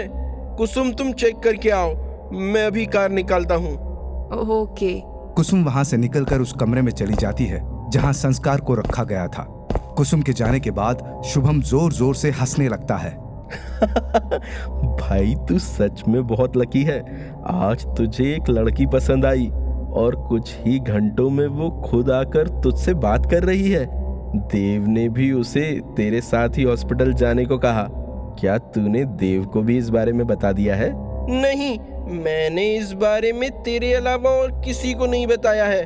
और अब तेरी बातें सुनकर लग रहा है कि मुझे तुझे भी नहीं बताना चाहिए था। शुभम और अक्षय बात कर ही रहे थे कि कुसुम फिर से कमरे के दरवाजे के पास आकर खड़ी हो जाती है। अक्षय, तुम अब तक यहीं हो? प्लीज थोड़ा जल्दी करो, हम संस्कार को ज्यादा टाइम के लिए अकेला नहीं छोड़ सकते। या एक काम करो, मैं तुम्हें एक पेपर पर सारी चीजों की लिस्ट बनाकर दे देती हूँ, तुम उन्हें हॉस्पिटल से लेकर आ जाओ। मैं यहीं संस्कार के पास रुकती हूँ। अक्षय के चेहरे पर जो स्माइल थी वो कुसुम की बात सुनकर एक ही झटके में गायब हो जाती है। ठीक है कुसुम। नहीं कुसुम, मुझे नहीं लगता तुम्हें अक्षय को अकेले भेजना चाहिए। ये जब भी कोई काम अकेले करता है कुछ ना कुछ गड़बड़ कर देता है। अगर इसने फिर कोई गड़बड़ कर दी तो तुम्हें और लेट हो जाएगा। तुम एक काम करो, तुम अक्षय के साथ हॉस्पिटल जाओ, तब तक मैं संस्कार के कमरे में उसके साथ रहूंगा। शायद तुम सही कह रहे हो शुभम, तुम संस्कार के रूम में चले जाओ, हम लोग जल्दी ही हॉस्पिटल से वापस आ जाएंगे। उसकी कोई जरूरत नहीं है, तुम दोनों आराम से आना। मेरा मतलब है आराम से सारा काम खत्म करके आना। जल्दबाजी में अक्सर इंसान से गलतियां हो जाती है। ठीक है Shubham, thank you so much. Akshay, क्या अब हम चलें? अक्षय पहले से बाहर निकल जाता है और पार्किंग से कार निकालने लगता है। कुसुम भी उसके पीछे पीछे आती है और कार में बैठ जाती है। कुसुम के अंदर बैठते ही वो दोनों पैलेस से हॉस्पिटल के लिए निकल जाते हैं। उधर डीएसपी मौर्य के घर में दिव्या और प्राची बेडरूम में बैठे हुए थे। प्राची काफी देर से दिव्या से बाहर घूमने की जिद कर रही थी। चलो ना मम्मा, मैं यहाँ बैठे बैठे बोर हो रही हूँ। हम लोग पक्का जल्दी वापस आ जाएंगे। प्राची, मैंने कहा ना, पहले पापा को घर वापस आने दो, फिर हम सब साथ में कहीं घूमने चलेंगे। वो थोड़ी देर में आते ही होंगे। लेकिन मम्मा, अगर पापा को आने में लेट हो गई तो? चलो ना, हम दोनों ही चलते हैं। हम पापा की ऑफिस से आने तक घूमकर वापस भी आ जाएंगे। रुक, मैं अभी तेरे पापा से फोन लगाकर पूछती हूँ, उन्हें घर आने में कितना टाइम लगेगा। दिव्या पर्स से अपना फोन बाहर निकालती है और उसमें डीएसपी मौर्य का नंबर डायल करने लगती है। डीएसपी मौर्य की फोन की पूरी घंटी जाती है, लेकिन डीएसपी मौर्य उसका फोन नहीं उठाता। दिव्या दोबारा कॉल करती है, लेकिन इस बार भी डीएसपी मौर्य का कॉल नहीं लगता। क्या हुआ मम्मा, क्या पापा ने फोन नहीं उठाया? हाँ बेटा, लगता है तेरे पापा अभी किसी काम में बिजी हैं। कल संडे है, कल हम पक्का कहीं घूमने चलेंगे। नहीं मम्मा, मुझे आज ही जाना है। अगर तुम मुझे लेकर नहीं चलोगी तो देखना, मैं तुमसे बात नहीं करूंगी। प्राची को ऐसे जिद करते देखकर दिव्या सोच में पड़ जाती है। शायद प्राची सही कह रही है। जब से हम रत्नागिरी आए हैं, हम एक भी बार उसे कहीं घुमाने नहीं ले गए हैं। वो भी कब से एक ही जगह बैठे बैठे बोर हो गई है। शायद मुझे उसकी बात मान लेनी चाहिए। मम्मा, तुम कुछ बोल क्यों नहीं रही? चलो ना, पापा के आने तक हम दोनों ही कहीं घूमने चलते हैं। ठीक है, हम चलते हैं, लेकिन बाहर जाने के बाद रुकने की जिद मत करना। हमें जल्दी वापस आना होगा, नहीं तो पापा गुस्सा करेंगे। हम बस आइसक्रीम खाएंगे और फिर वापस घर आ जाएंगे। दिव्या की बात सुनकर प्राची रोना बंद कर देती है और उसके चेहरे पर अब एक बड़ी सी स्माइल आ जाती है। ठीक है मम्मा, मैं अपनी फेवरेट चॉकलेट आइसक्रीम खाऊंगी। दिव्या प्राची को लेकर घर से बाहर निकल जाती है और दोनों डीएसपी मौर्य की कार में बैठकर क्वार्टर से सिटी की तरफ निकल जाते हैं। उधर डीएसपी मौर्य पुलिस स्टेशन के कॉन्फ्रेंस रूम में बैठा हुआ था। वहां उसके अलावा inspector Dogra, deputy commissioner Khan और कमिश्नर देशमुख भी मौजूद थे। देखो मौर्य, मैं मानता हूँ काफी टाइम से रत्नागिरी में कोई क्राइम नहीं हुआ है, ना तो कोई मर्डर हुआ है और ना ही कोई एक्सीडेंट। लेकिन बस इसी से बात नहीं बनने वाली। पुराने सारे मर्डर्स की फाइल्स पेंडिंग पड़ी हुई हैं। चार्जशीट में किसी सस्पेक्ट का नाम भी नहीं लिखा है। अगर हम ऐसे ही सारे केसेस क्लोज करते रहे तो हमारे यहाँ होने का फायदा ही क्या है? अभी डीजीपी सर इलेक्शंस के कामों में बिजी हैं। इसका ये मतलब नहीं कि वो सब कुछ भूल गए हैं उन्होंने मुझसे जल्दी इन केसेस का अपडेट देने के लिए कहा है। मुझे पता है सर, लेकिन मैं क्या करूं? किसी भी क्राइम सीन से कोई एविडेंस नहीं मिला है और ना ही ऑटोप्सी रिपोर्ट में कुछ आया है। आप चाहें तो फॉरेंसिक ऑफिसर से पूछ सकते हैं। मैं वो सब नहीं जानता मौर्य। मैं बस इतना जानता हूँ कि तुम्हें स्पेशली इसी केस के लिए यहाँ बुलाया गया था। मुझे डीजीपी सर को रिपोर्ट देनी है, इसीलिए जल्दी कुछ पता लगाओ, चाहे उसके लिए तुम्हें कुछ भी करना पड़े। डीएसपी खान अपनी कुर्सी से उठ जाता है और कमिश्नर देशमुख के पास जाकर खड़ा हो जाता है। सर, डीजीपी सर ने मुझे शाम को एक और जगह जाने के लिए कहा है। अगर आप परमिशन दे तो मैं अब निकलना चाहता हूँ। हाँ खान, अगर डीजीपी सर ने कहा है तो तुम्हें फौरन निकलना चाहिए। डीएसपी खान कॉन्फ्रेंस रूम से निकलकर बाहर चला जाता है। उसके जाने के बाद कमिश्नर देशमुख भी अपने चेयर से उठ जाता है और जाकर डीएसपी मौर्य के सामने खड़ा हो जाता है। माफ करना जीपी, मैं जानता हूँ तुम्हें अभी अभी हॉस्पिटल से डिस्चार्ज मिला है। खान को तुमसे ऐसे बात नहीं करनी चाहिए थी, लेकिन तुम तो जानते हो उसे किसी से बात करने की तमीज नहीं है। ऊपर से आजकल वो डीजीपी सर के काफी करीब रहने लगा है। सॉरी, मैंने उसे तुमसे ऐसे बात करने से नहीं रोका। सर, आप क्यों सॉरी बोल रहे हैं? इसमें आपकी कोई गलती नहीं है। थोड़ी देर में मीटिंग खत्म हो जाती है और सब लोग कॉन्फ्रेंस रूम से निकलकर बाहर आ जाते हैं। कमिश्नर देशमुख के जाने के बाद डीएसपी मौर्य अपने ऑफिस में आता है और अपना फोन देखता है। ये क्या? दिव्या के इतने सारे मिस्ड कॉल? अभी उससे बात करता हूँ, कहीं वो किसी प्रॉब्लम में न पड़ गई हो। डीएसपी मौर्य फौरन दिव्या को कॉल बैक करता है। दिव्या का कॉल ना लगने से मौर्य बुरी तरह से घबरा जाता है और फौरन स्टेशन से अपने घर के लिए निकल जाता है।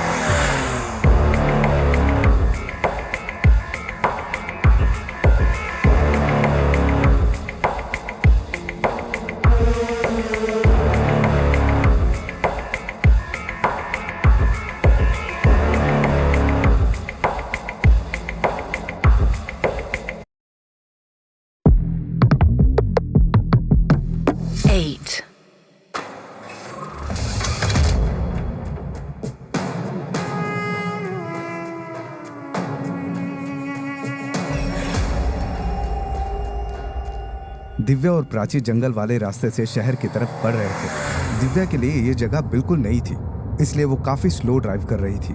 मम्मा, कार इतनी स्लो क्यों चला रही हो? थोड़ा फास्ट ड्राइव करो। अगर हम ऐसे ही गए तो हमारे पहुंचने तक सारी आइसक्रीम खत्म हो जाएगी। तुम अब थोड़ी देर शांत रहो, ऐसा कुछ नहीं होगा। ये जगह मेरे लिए एकदम नई है और मैंने इससे पहले कभी ऐसे जंगलों के बीच गाड़ी नहीं चलाई है, इसीलिए मैं इतना धीरे ड्राइव कर रही हूँ। मैं एक बार और जय को कॉल करके देखती हूँ, शायद अब वो फोन उठा ले। दिव्या अपना फोन निकालकर फिर से डीएसपी मौर्य का नंबर डायल करती है। कॉल करते ही उसे पता चलता है कि अब उसके फोन में नेटवर्क नहीं आ रहा। अरे ये क्या, यहाँ तो नेटवर्क भी नहीं आ रहा है। हो सकता है जय भी मुझे कॉल करने का ट्राई कर रहे होंगे, वो जरूर परेशान हो रहे होंगे। दिव्या ने एक हाथ से अपना फोन पकड़ रखा था और दूसरे हाथ से वो स्टीयरिंग संभाल रही थी। उसका ध्यान फोन पर ही था कि तभी अचानक कार के सामने एक खरगोश आ जाता है। मम्मा, सामने देखो, कार के सामने रैबिट है। जैसे ही दिव्या प्राची की बात सुनकर सामने देखती है, अचानक उस खरगोश को देखकर वो बुरी तरह से डर जाती है और कार को बाईं ओर घुमा देती है। दिव्या जोर से कार का ब्रेक दबाती है, लेकिन फिर भी वो कार को कंट्रोल नहीं कर पाती और कार रोड के किनारे के पेड़ से टकरा जाती है। हालांकि वो काफी स्लो ड्राइव कर रही थी, इसलिए किसी को चोट नहीं लगती, पर कार के टकरा जाने से प्राची बुरी तरह से डर जाती है और रोने लगती है। बेटा रो मत, सब बिल्कुल ठीक है। मम्मा, मुझे बहुत डर लग रहा है, मुझे पापा के पास जाना है। हाँ बेटा, हम फौरन पापा के पास चलते हैं। मम्मा अभी आपको कार से बाहर निकालती है। दिव्या पहले खुद कार से बाहर निकलती है और फिर प्राची को भी कार से बाहर निकाल देती है। इस एक्सीडेंट की वजह से दिव्या भी बुरी तरह से घबरा गई थी। कार से निकलकर वो प्राची को ध्यान से देखने लगती है। बेटा तुम ठीक तो हो ना? तुम्हें कहीं चोट तो नहीं लगी? हाँ मम्मा, मैं ठीक हूँ। जल्दी पापा को बुलाओ, हम वापस घर चलते हैं। अब मुझे कोई आइसक्रीम नहीं खानी है। दिव्या वहाँ खड़ी होकर सोचने लगती है कि अब उसे क्या करना चाहिए।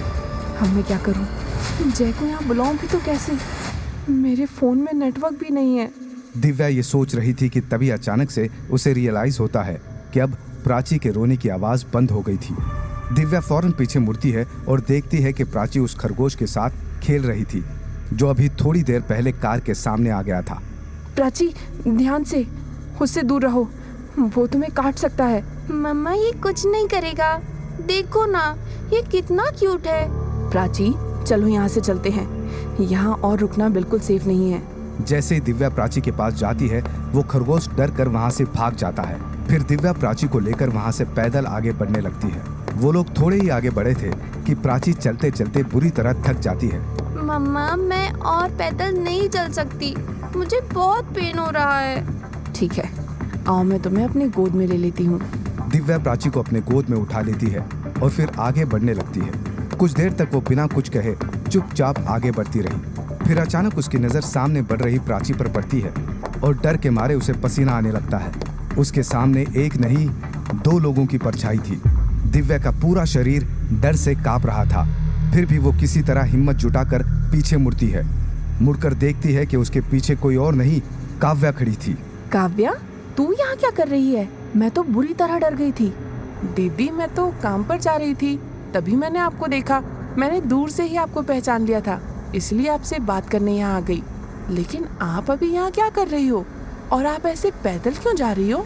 हमारी कार थोड़ी दूर खराब हो गई है और फोन में नेटवर्क भी नहीं आ रहा है, इसीलिए मैं पैदल ही आगे बढ़ने लगी। दीदी ये इलाका सुरक्षित नहीं है, आपको अभी यहाँ नहीं होना चाहिए। ऊपर से आपके साथ प्राची भी है। मेरा घर यहाँ से थोड़ी ही दूर है, चलो हम लोग वहाँ चलते हैं। वहाँ पापा का लैंडलाइन भी है, उससे आप डीएसपी सर को कॉल कर सकती हो। ठीक है, चल हम चलते हैं। वैसे भी यहाँ कोई गाड़ी आती नहीं दिख रही है। प्राची को मुझे दे दो दीदी, आप वैसे ही काफी थकी हुई लग रही हो। काव्या प्राची को दिव्या से लेकर अपनी गोद में उठा लेती है और फिर वो दोनों काव्या के घर की तरफ बढ़ने लगते हैं। वो लोग थोड़ा ही आगे बढ़े थे कि तभी एक कार उनके पास आकर रुक जाती है। कार के अंदर कोई और नहीं, अक्षय और कुसुम बैठे हुए थे। अक्षय दिव्या को नहीं पहचानता था, लेकिन काव्या को देखकर वो कार से बाहर निकल जाता है। काव्या, तुम कहाँ जा रही हो? इस टाइम तो तुम पैलेस जाती हो ना? और तुम्हारे साथ ये छोटी बच्ची कौन है? भैया मैं हवेली ही जा रही थी, लेकिन तभी मुझे दिव्या दीदी पैदल जाते हुए दिखी। इनकी कार थोड़ी दूर पहले खराब हो गई है और इनके फोन में नेटवर्क भी नहीं आ रहा है, इसलिए मैं इन्हें अपने घर ले जा रही थी ताकि ये अपने पति को फोन कर सकें। अक्षय ध्यान से दिव्या और प्राची को एक नजर देखता है। मैम आप मुझे यहाँ की नहीं लग रही हैं। शायद आप नहीं जानती होगी, लेकिन ये जगह बिल्कुल भी सेफ नहीं है। ऊपर से आपके साथ एक छोटी बच्ची भी है। एक काम करिए, आप सब हमारे साथ पैलेस चलिए। आप अपने पति को वहीं बुला लीजिएगा, वैसे भी सूरज बस ढलने ही वाला है। दिव्या अक्षय के साथ जाना तो चाहती थी, लेकिन ऐसे किसी अनजान आदमी के साथ जाने में भी उसे थोड़ा डर लग रहा था। वो सोच ही रही थी कि तभी कुसुम कार से बाहर निकलती है और दिव्या के सामने आके खड़ी हो जाती है। दिव्या दीदी, आप यहाँ? आपने मुझे पहचाना? दिव्या पूरे ध्यान से कुसुम को देखती है, लेकिन उसे बिल्कुल भी याद नहीं आ रहा था कि उसने कुसुम को पहले कहाँ देखा है। सॉरी, लेकिन मैं तुम्हें पहचान नहीं पा रही हूँ। दीदी मैं कुसुम हूँ। मैं 10th क्लास में आपसे ट्यूशन पढ़ने आती थी। अब मैं यहीं रत्नागिरी हॉस्पिटल में नर्स हूँ। कुसुम की बात सुनकर दिव्या को कुछ कुछ याद आने लगता है। हाँ, अब मुझे याद आया। इतने दिनों बाद तुम्हें देखकर बहुत अच्छा लगा कुसुम। ये मेरी बेटी प्राची है, बेचारी थक कर सो गई है। इसी के आने के बाद मैंने बच्चों को ट्यूशन देना बंद कर दिया था। लेकिन दीदी आप यहाँ रत्नागिरी में क्या कर रही हैं? मेरे हस्बैंड का यहाँ कुछ महीने पहले रत्नागिरी ट्रांसफर हुआ था। हम कुछ दिनों पहले ही आए हैं। दिव्या की बात सुनकर अक्षय फौरन उसके पास आ जाता है। मैडम आपके हस्बैंड का नाम क्या है? जयप्रकाश मौर्य, वो यहाँ के डीएसपी हैं। क्या तुम उन्हें जानती हो? हाँ मैडम, हम सब उन्हें जानते हैं और वो भी हमें अच्छे से जानते हैं। उन्होंने कई बार हमारी मदद की है। आप प्लीज हमारे साथ पैलेस चलिए और उनसे सीधे वहीं आने को कह दीजिए। अक्षय की बात मानकर दिव्या उसकी कार में बैठ जाती है। काव्या भी प्राची को लेकर अंदर बैठ जाती है और वो सब वहां से पैलेस के लिए निकल जाते हैं। दूसरी तरफ डीएसपी मौर्य कार को तेज स्पीड से चलाते हुए अपने क्वार्टर की तरफ जा रहा था। वो कई बार दिव्या को कॉल करने की कोशिश कर चुका था, लेकिन दिव्या का नंबर आउट ऑफ नेटवर्क बता रहा था।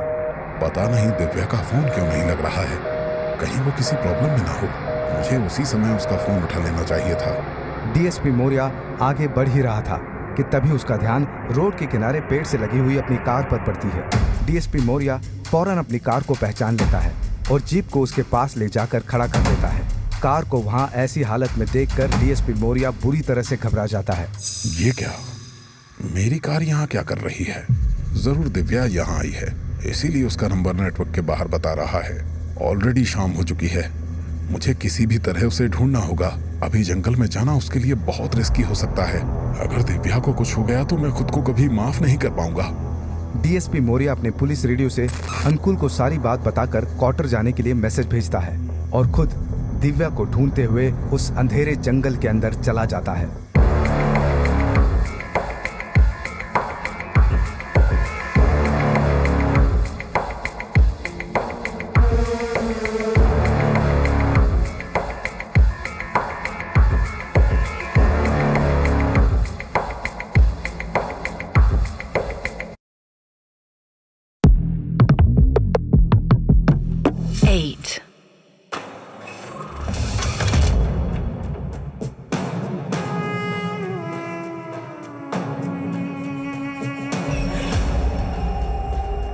अक्षय की कार पैलेस के मेन गेट के पास आकर रुकती है।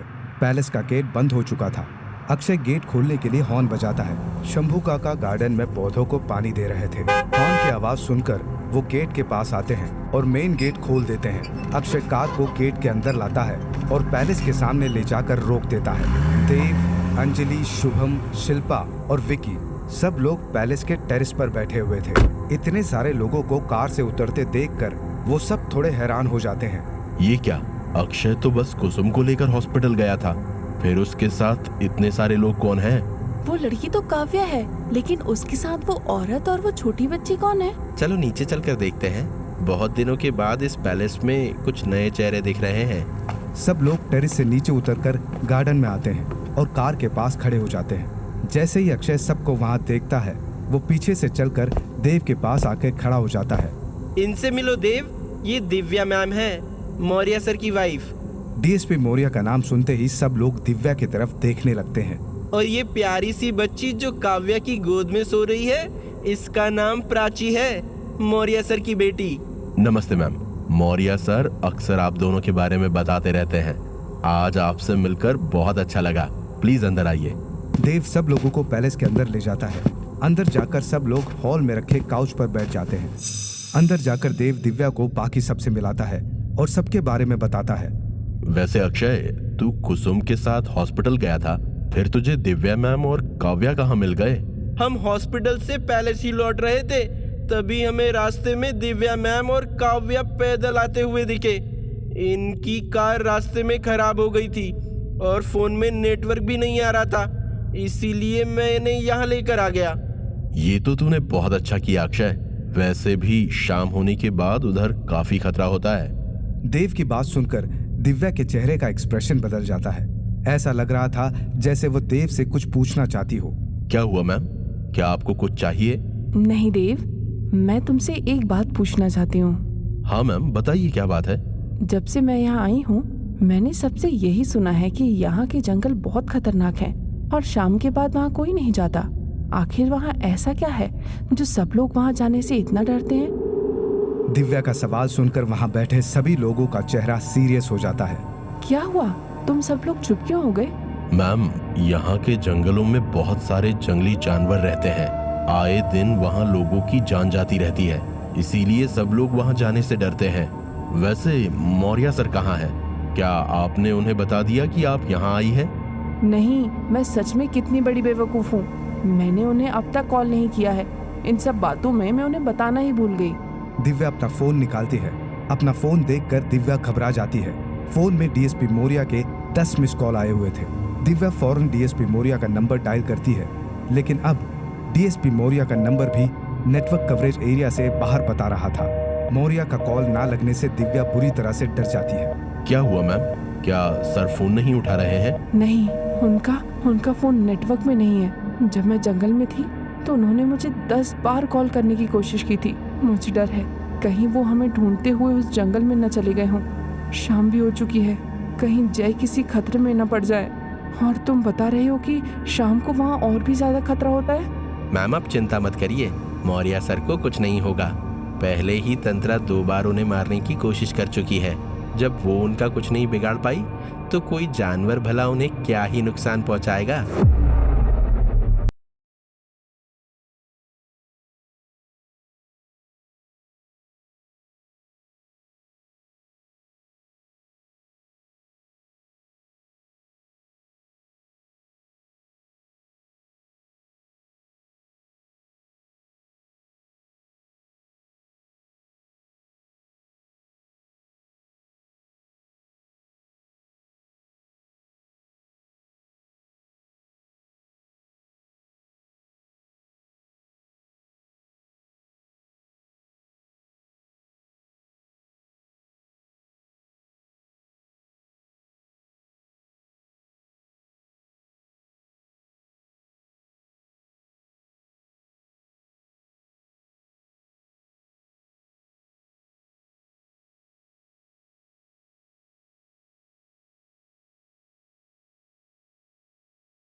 बात सुनकर लग रहा था कि वो बहुत घबराया हुआ और जल्दबाजी में है। अंकुल, मैंने तुम्हें यही बताने के लिए कॉल किया है। दिव्या मैम और प्राची यहीं पैलेस में है। तुम उन्हें ढूंढना बंद कर दो। मुझे ये बताओ कि मौर्य सर अभी कहाँ है? उनका फोन भी नहीं लग रहा है।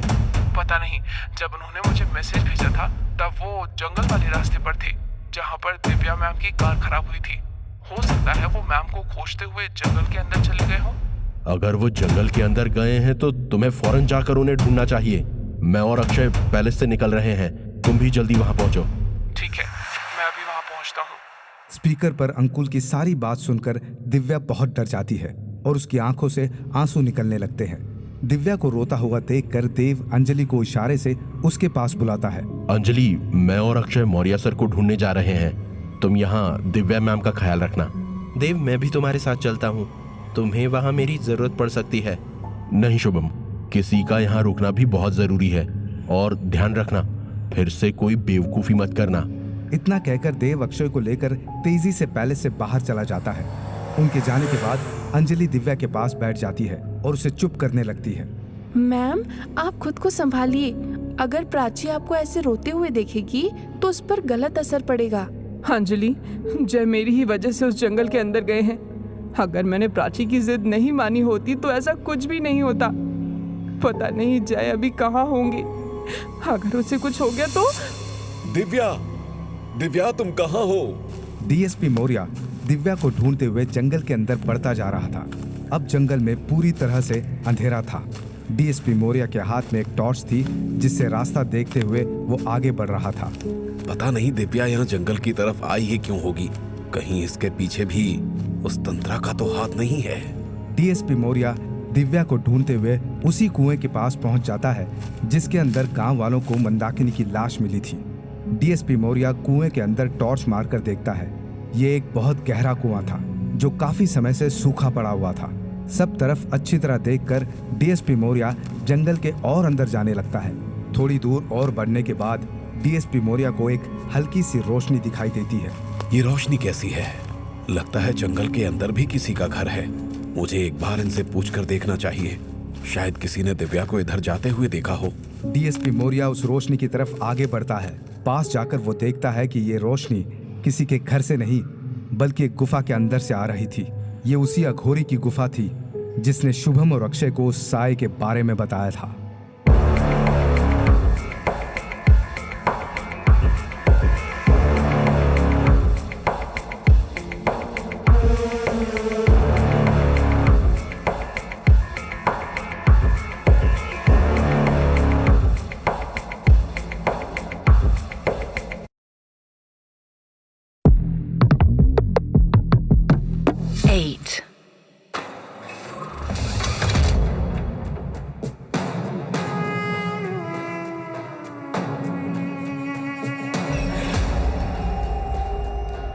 डीएसपी मौर्य वहां जाकर देखता है कि वो रोशनी किसी घर से नहीं बल्कि एक गुफा के अंदर से आ रही थी। डीएसपी मौर्य को उम्मीद नहीं थी कि वहां ऐसा कुछ देखने को मिलेगा। उस गुफा को देखकर डीएसपी मौर्य काफी हैरान हो जाता है। अब ये क्या चीज है? मुझे नहीं पता था लोग आज भी ऐसी गुफाओं के अंदर रहते हैं। मुझे ये जगह कुछ ठीक नहीं लग रही है। अंदर जाने से पहले मुझे एक बार अंदर झांक कर देख लेना चाहिए। डीएसपी मौर्य दबे पांव गुफा के थोड़ा अंदर जाने लगता है। कुछ कदम बढ़ने के बाद वो एक बड़े से चट्टान के पीछे जाकर रुक जाता है और उसके किनारे से हल्का सा झांक कर अंदर देखता है। अंदर झांक कर जो डीएसपी मौर्य को दिखता है, उससे डीएसपी मौर्य के चेहरे पर हैरानी छा जाती है। उसे कुछ भी समझ में नहीं आ रहा था कि आखिर अंदर हो क्या रहा है। अंदर वही अघोरी बैठा हुआ था जिससे शुभम और अक्षय मिले थे। वो अघोरी किसी जंगली जानवर की खाल को अपना आसन बनाकर उस पर बैठकर ध्यान कर रहा था। उसके सामने एक हवन कुंड था जिसकी आग देखकर डीएसपी मौर्य यहाँ तक पहुँचा था और उस कुंड के चारों ओर कई तरह के जानवर के सिर और हड्डियाँ रखी हुई थी। डीएसपी मौर्य अंदर रखी सारी चीज़ों को ध्यान से देख ही रहा था कि वो अघोरी अचानक से एक झटके से अपनी आंखें खोलता है और सीधे डीएसपी मौर्य को ही घूरने लगता है। उसकी आंखों में इतना तेज था जैसे कोई ज्वालामुखी हो। जैसे ही डीएसपी मौर्य की आंखें उस अघोरी से मिलती है, डीएसपी मौर्य फिर से उस चट्टान के पीछे छुप जाता है। डीएसपी मौर्य इस बात से बुरी तरह से डर गया था। डर से उसकी सांसें फूल रही थी और पूरा शरीर कांप रहा था। डीएसपी मौर्य उस चट्टान के पीछे छुपा ही था कि तभी उसे अंदर से अघोरी की आवाज आती है। कायरों की तरह पीछे क्यों छुपा हुआ है? मैं जानता हूँ तू कायर नहीं है। यहाँ मेरे सामने आ, मैं तुझे कोई नुकसान नहीं पहुँचाऊंगा। डीएसपी मौर्य उस पत्थर के पीछे से निकलता है और चलकर उस अघोरी के सामने जाकर खड़ा हो जाता है। अब बता, तुझे क्या चाहिए और तू ऐसे छुपकर क्या देख रहा था? बाबा, मेरी पत्नी और बेटी कहीं नहीं मिल रहे हैं। मैं इस जंगल में उन्हें ही ढूंढ रहा था कि मुझे यहाँ से रोशनी आती हुई दिखी और मैं उन्हें ढूंढते हुए अंदर आ गया। अगर तू अपनी पत्नी और बेटी को ढूंढ रहा है तो उस पत्थर के पीछे छुपकर अंदर क्यों देख रहा था? बाबा, मैं ये सब देखकर थोड़ा घबरा गया था। मुझे समझ नहीं आ रहा था कि मुझे अब क्या करना चाहिए। तुझे कुछ भी समझने की जरूरत नहीं है। तुझे जो कुछ भी करना है वो तेरी नियति खुद तुझसे करवा लेगी। बाबा, तुम ये क्या बोल रहे हो? मेरी कुछ भी समझ नहीं आ रहा है। मैं तो बस अपनी पत्नी को ढूंढ रहा हूँ। तू उनकी चिंता मत कर, वो दोनों वापस घर पहुँच चुके हैं। अभी तुझे उससे ज्यादा किसी और चीज की चिंता होनी चाहिए। तुम किस बारे में बात कर रहे हो बाबा?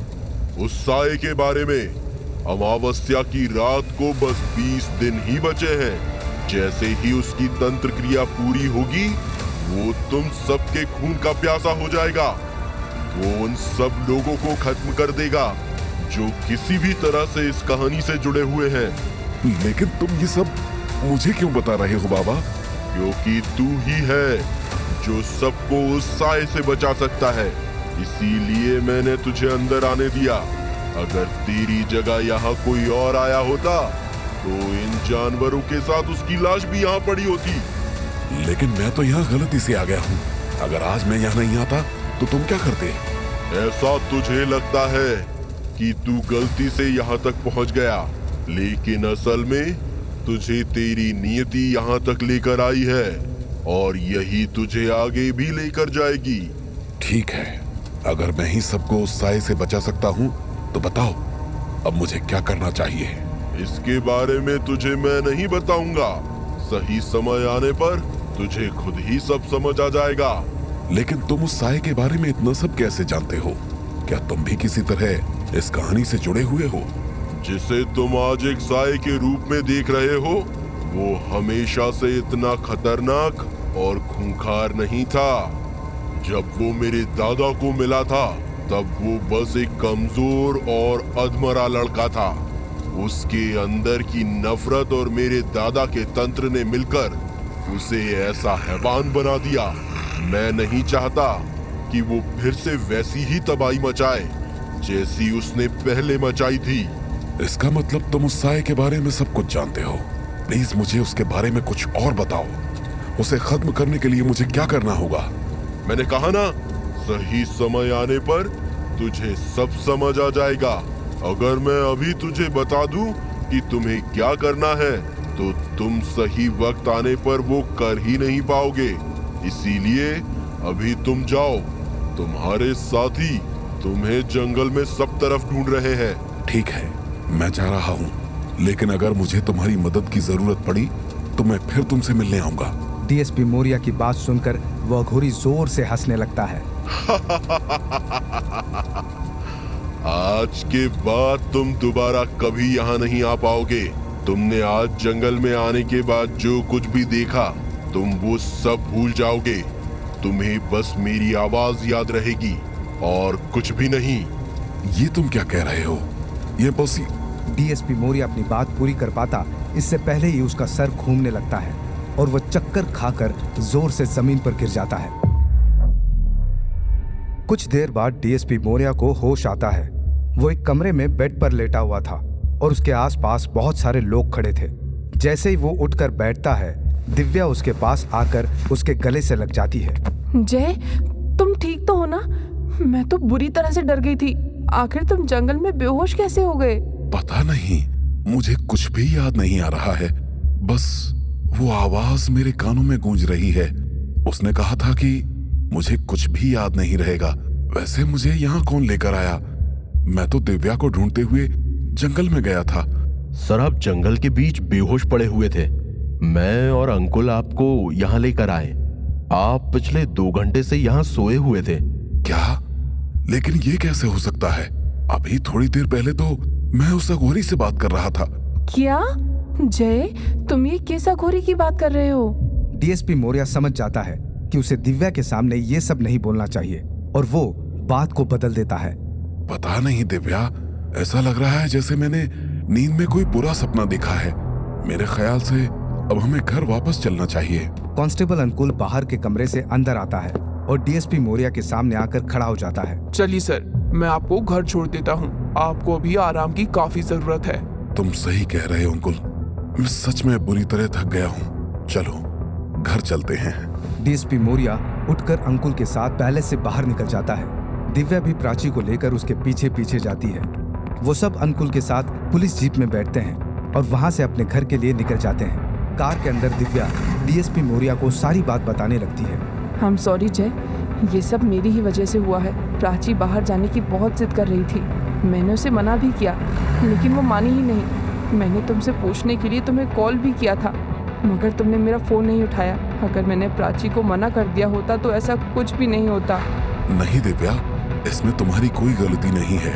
उस अघोरी ने कहा था कि मेरी नियति मुझे उसके पास लेकर गई थी। अगर तुम प्राची को मना भी कर देती, फिर भी वो मुझे वहां ले जाने का कोई ना कोई रास्ता जरूर ढूंढ लेती।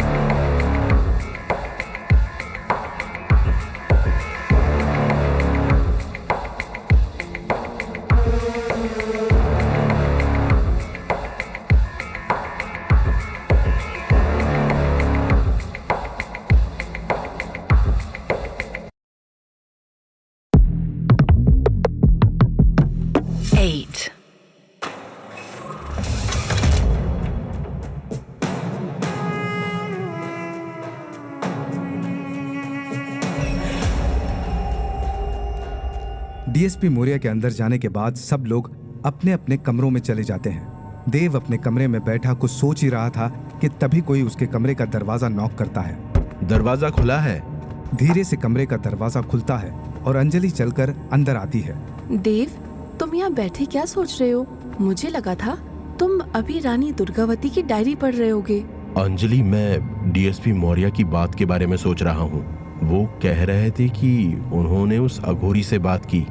अगर वो सच कह रहे हैं तो जरूर उस अघोरी ने मौर्य सर को कोई ना कोई काम की बात बताई होगी। लेकिन देव, उन्होंने ये भी तो कहा था कि वो कोई सपना देख रहे थे। वो तो उन्होंने बस अपनी वाइफ से सच छुपाने के लिए कहा था।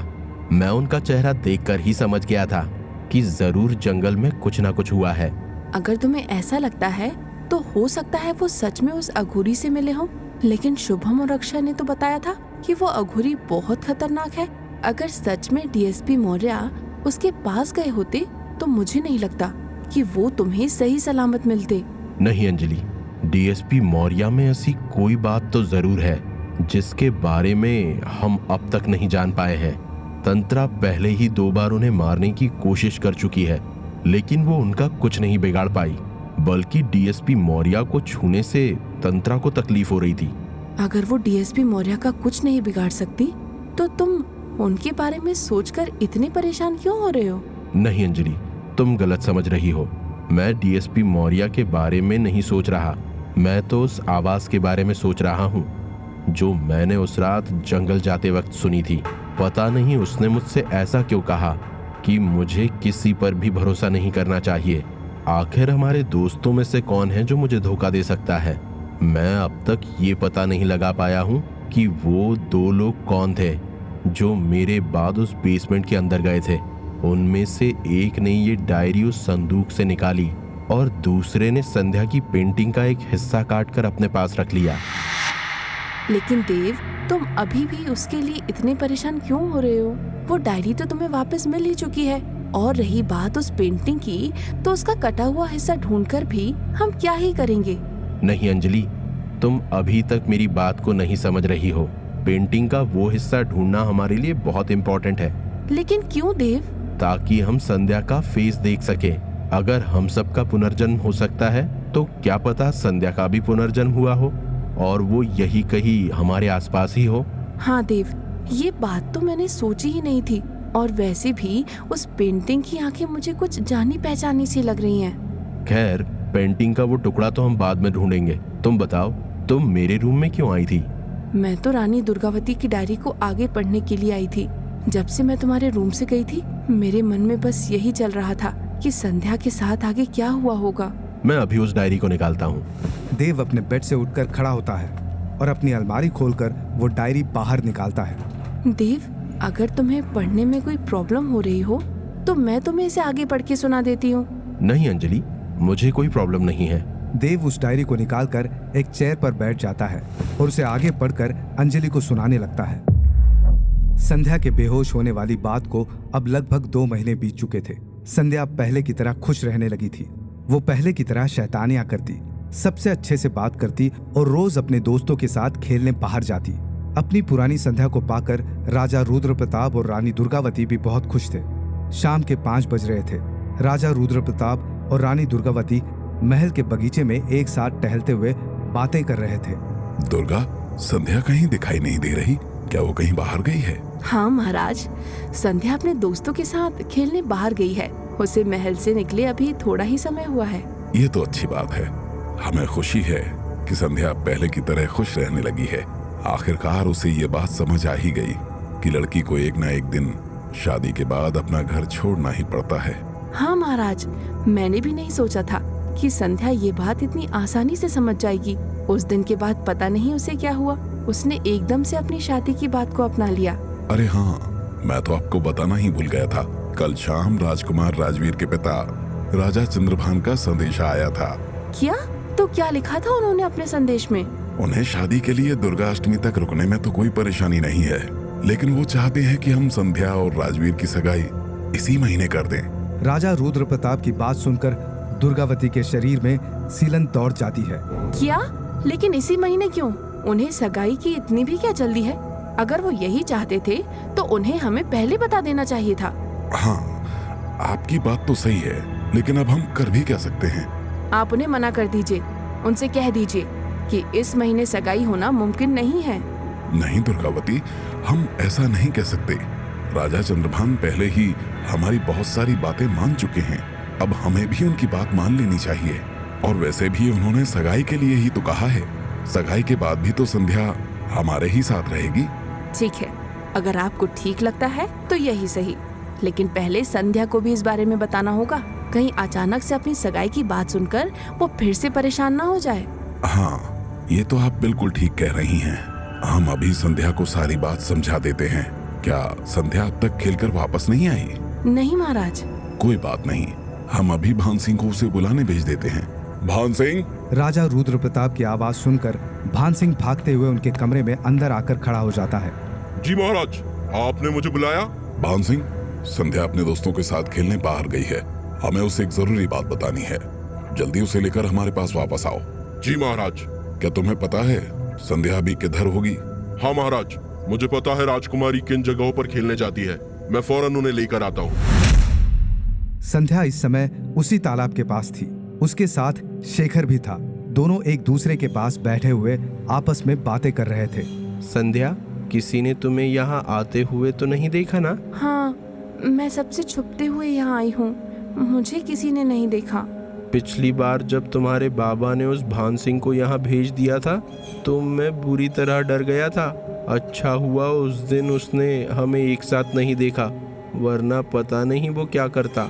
हाँ शेखर, लेकिन अब उसे इस जगह का पता चल गया है। अब हमारा यहाँ और मिलना बिल्कुल सुरक्षित नहीं है। हमें एक दूसरे से मिलने के लिए कोई दूसरी जगह ढूंढनी होगी। संध्या, तुम काफी कमजोर लग रही हो, तुम्हारी तबीयत तो ठीक है ना? शेखर का ये सवाल सुनकर संध्या के चेहरे पर घबराहट आ जाती है। तुम सही कह रहे हो शेखर, पता नहीं पिछले कुछ दिनों से मुझे क्या हो गया है। मैं काफी अजीब महसूस कर रही हूँ, जैसा मैंने पहले कभी महसूस नहीं किया। काफी कमजोरी रहती है, उतना ही दर्द। संध्या, अगर ऐसी बात है तो तुमने अब तक राजवैद को क्यों नहीं बताया? अगर पापा को ये बात पता चली तो वो और नौकरों को मेरे साथ लगा देंगे और मेरा घर से निकलना और भी मुश्किल हो जाएगा।